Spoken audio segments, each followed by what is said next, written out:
வணக்கம். என்னுடைய பெயர் முருகேசன். கந்திரி பக்கம் துவக்கிய கிராமம். கலைத்துறையில் 35 வருஷமாக இருக்கேன்.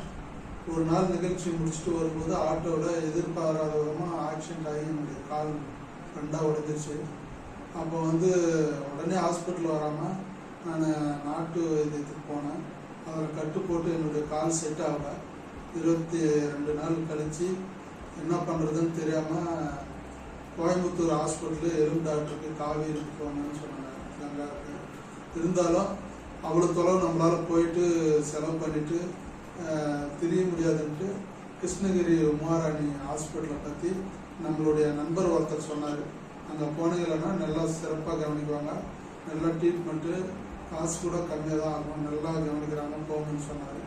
இருந்தாலும் நான் அந்த கட்டு போட்டு கால் செட் ஆகாதான் நேராக காரில் ஹாஸ்பிட்டலில் அட்மிட் ஆன உடனே சிறப்பாக ட்ரீட்மெண்ட் பண்ணி உடனே எல்லாத்தையும் க்ளீன் பண்ணிட்டு ஒரு 2 நாள் அந்த மருந்து ஆறின உடனே ஆப்ரேஷன் பண்ணாங்க.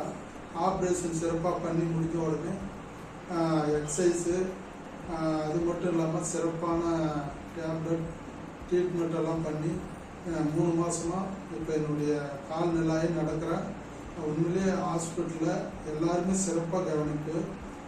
டாக்டர் உண்மையிலே அவரை மறக்க மாட்டேன், நல்லா அருமையாக பார்த்தாரு. இன்றைக்கி நான் நடக்கிறதுக்கு காரணம் அவருடைய ட்ரீட்மெண்ட்டும் அவருடைய அட்வைஸும் எக்ஸசைஸு டேப்லெட்டு எல்லாமே சிறப்பான முறையில் கவனித்து இன்றைக்கி நான் இந்த அளவில் இருக்கிறேன்னா அதுக்கு காரணம் உமாராணி ஹாஸ்பிட்டல் தான். நன்றி, வணக்கம்.